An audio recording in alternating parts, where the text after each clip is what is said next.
Ladies and gentlemen, brace yourselves for a journey into the scorching world of firewalking. Oh man, you're not going to believe what I'm about to tell you. Picture this: bare feet, searing hot coals, and the raw courage of those who dare to defy the laws of nature. It's a practice that's been around for centuries, and let me tell you, it's not for the faint of heart. So, here's the deal. Firewalking, right? It's this absolutely insane ritual where people voluntarily walk across a bed of hot embers or stones. Yeah, you heard that right. They're not just dipping their toes in, folks. We're talking full-on strutting across a surface that could easily turn your feet into crispy critters. Now get this. The earliest recorded firewalking rituals date back to 1200 BCE in India. Can you believe that? For over 3,000 years, people have been willingly subjecting themselves to this intense, heart-pounding experience. I mean, seriously, what were they thinking? But hold on to your hats, 'cause it gets even crazier. Firewalking isn't just some ancient practice relegated to history books. Oh no, my friends, it's alive and kicking in the 21st century. In fact, it's become a popular team-building exercise and self-help technique. I kid you not. Corporate bigwigs and motivational gurus are out there convincing people to shed their shoes and take a stroll on the wild side. Now, I know what you're thinking. How in the world do people not end up with third-degree burns? Well, buckle up, because I'm about to blow your mind with some science. According to a study published in the Journal of Physics Education in 2006, it's all about something called the Leidenfrost effect. Basically, when your foot hits the coals, the moisture on your skin vaporizes instantly, creating a protective layer of steam. It's like nature's own force field. But don't get too cocky, folks. This isn't some walk in the park. The temperature of those embers? We're talking anywhere from 1,000 to 2,200 degrees Fahrenheit. That's hot enough to melt aluminum, for crying out loud. And yet, people are out there prancing across these infernos like it's no big deal. Let me paint you a picture of what it's like to actually do this insane feat. Imagine you're standing there, your heart pounding so hard you can feel it in your throat. The heat from the coals is radiating up, making your face feel like it's next to an open oven. You can smell the burning wood, the acrid scent of smoke filling your nostrils. Your palms are sweaty, knees weak, arms are heavy. Wait, sorry, got carried away there. But seriously, the tension in the air is so thick you could cut it with a knife. People around you are chanting, drumming, creating this primal atmosphere that makes the hairs on the back of your neck stand up. And then, it's your turn. You take a deep breath, say a little prayer to whatever deity you believe in, and take that first step. Holy moly, the sensation is unlike anything you've ever experienced. It's hot, obviously, but it's more than that. It's like your feet are touching something that shouldn't be touchable. Your brain is screaming at you to stop, to run, to do anything but keep walking. But you push through, one foot in front of the other, your mind in a state of hyper-awareness. And then, before you know it, it's over. You've made it across. The rush of adrenaline hits you like a freight train, and suddenly you feel like you could conquer the world. It's no wonder people get addicted to this stuff. But here's where things get really wild. Firewalking isn't just a physical challenge. Oh no, it's a mind-bending psychological experience too. Dr. Danielle Wagstaff, a psychology researcher at Federation University, Australia, has studied the effects of firewalking on the human psyche. And let me tell you, the results are fascinating. According to Dr. Wagstaff's research, published in the Journal of Positive Psychology in 2018, firewalking can lead to increased feelings of empowerment, self-efficacy, and even a sense of transcendence. It's like your brain goes, holy cow, if I can walk on fire, what can't I do? Talk about a confidence boost. But wait, there's more. Firewalking has been used in various cultures for all sorts of purposes. In some parts of India, it's seen as a test of faith. In Greece, there's an annual firewalking festival called Anastenaria, where participants dance on hot coals while holding icons of saints. I mean, can you imagine? Hey, let's celebrate our faith by risking third-degree burns. These people are on another level, I tell you. Now, I know some of you skeptics out there are probably thinking, come on, this has to be some kind of trick, right? Well, let me tell you about the infamous 1977 Guinness Book of World Records incident. A British man named Cliff Marisick attempted to set the record for the longest firewalk. He ended up with severe burns and had to be hospitalized. So yeah, the danger is real, folks. But here's the kicker. Despite incidents like that, people are still lining up to give it a go. In fact, firewalking has become big business. Tony Robbins, the motivational speaker extraordinaire, has made it a cornerstone of his seminars. Imagine that. You pay hundreds, sometimes thousands of dollars for the privilege of potentially barbecuing your own feet. Talk about a hot ticket.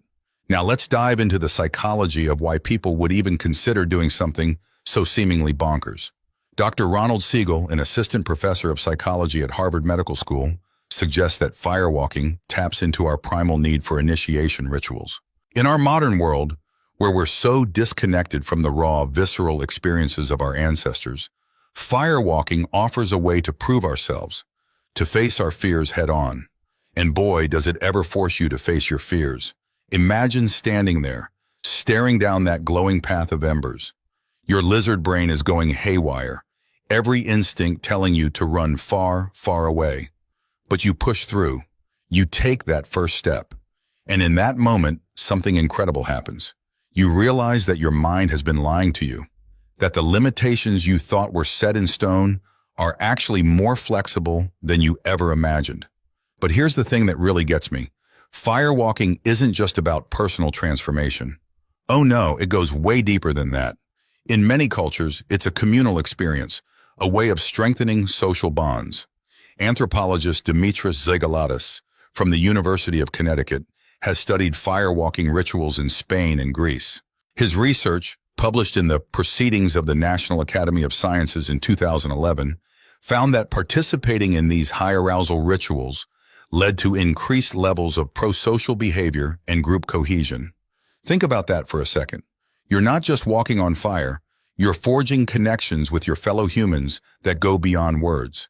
It's like you're all part of this secret club, bonded by the shared experience of doing something utterly insane together.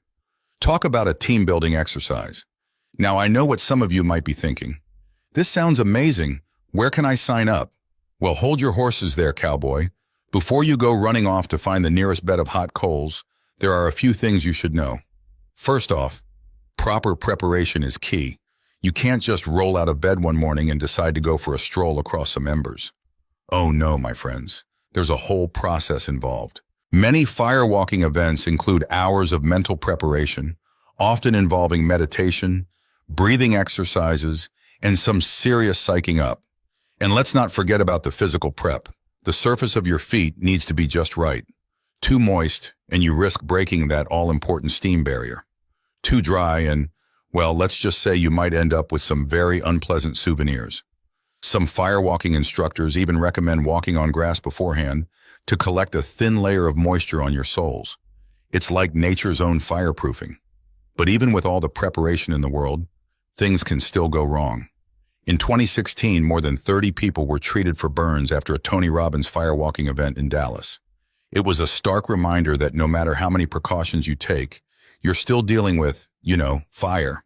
And yet, despite the risks, people keep coming back for more. It's like there's something addictive about the experience.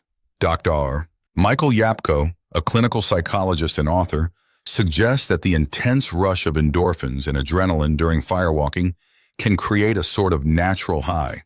It's like your body's way of saying, "Holy crap, we survived that. Let's do it again." But here's where things get really interesting. Firewalking isn't just about the physical act of walking on hot coals. Oh no, it's become a metaphor for overcoming challenges in all areas of life. Business executives use it as a way to push past mental barriers. Therapists incorporate it into treatment plans for anxiety and phobias. It's like this universal symbol of human potential and resilience. And let me tell you, the stories that come out of these events are absolutely mind-blowing. I've heard tales of people who were terrified of public speaking suddenly finding the courage to give presentations, of individuals stuck in dead-end jobs finally taking the leap to pursue their dreams. It's like once you've walked on fire, everything else seems a little less scary in comparison. But here's the thing that really gets me. Firewalking isn't just a modern phenomenon. It's part of this long, rich tradition of humans pushing themselves to the absolute limit. Think about it. Throughout history, we've been coming up with these intense, often painful rituals as a way to prove ourselves, to connect with something greater than ourselves. Take the sun dance ritual of some Native American tribes, for instance. Participants would pierce their chest muscles with wooden skewers and dance for days without food or water. Or how about the Thaipusam festival in Malaysia, where devotees pierce their bodies with hooks and skewers as an act of devotion? Compared to that, walking on a few hot coals doesn't seem so bad, does it? But firewalking has something special going for it. Unlike some of these other extreme practices, it's relatively accessible. You don't need any special equipment or years of training, just a patch of hot coals and a whole lot of courage. It's like the everyman's extreme sport. Now, I know some of you skeptics out there are probably still shaking your heads. This is all just a bunch of hocus pocus, you might be thinking. And hey, I get it. It does sound pretty out there. But here's the thing. Whether or not you believe in the spiritual or psychological benefits of firewalking, the physical reality of it is undeniable. Dr. David Willey, a physics instructor at the University of Pittsburgh, has been studying firewalking for years. He's even done it himself multiple times. And let me tell you, this guy knows his stuff. He's measured the temperature of the coals, analyzed the physics of heat transfer, the whole 9 yards. And his conclusion? Firewalking is real, and it's not just some parlor trick. But here's where it gets really wild. Even with all the scientific explanations, there's still something almost mystical about the experience. I've talked to people who've done it, and they all say the same thing. There's this moment right before you take that first step where time seems to stand still. Everything goes quiet. And then, as you start walking, it's like you're in this altered state of consciousness. Some describe it as a spiritual experience, like they're connecting with some higher power. Others say it's like an out-of-body experience, watching themselves from above as they cross the coals. And still others describe it as the most intensely present they've ever felt, aware of every sensation, every heartbeat. And you know what? I think that's what makes firewalking so fascinating. It's this perfect blend of science and spirituality, of physical challenge and mental triumph. It's a reminder that we humans are capable of some pretty incredible things when we put our minds to it. But let's be real for a second. Firewalking isn't all sunshine and roses. There are risks involved, and not just to your feet. The intense emotional experience can be overwhelming for some people. There have been reports of individuals experiencing anxiety attacks or emotional breakdowns during or after firewalking events. It's like your brain goes into overdrive trying to process what just happened. And then there's the aftermath. Even if you don't get burned, your feet might feel a bit tender for a day or two. Some people report feeling exhausted, like they've just run a marathon. Others describe a sort of emotional hangover, feeling drained and vulnerable in the days following the experience. But for many, these temporary discomforts are a small price to pay for the profound impact firewalking can have on their lives. It's like this line in the sand, a clear demarcation between who they were before and who they are after. People talk about feeling reborn, about seeing the world with new eyes. And you know what? I think that's what makes firewalking so enduring.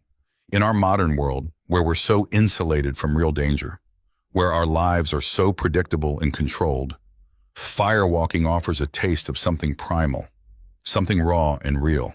It's a chance to test ourselves, to prove that we're more than just our day-to-day routines and responsibilities.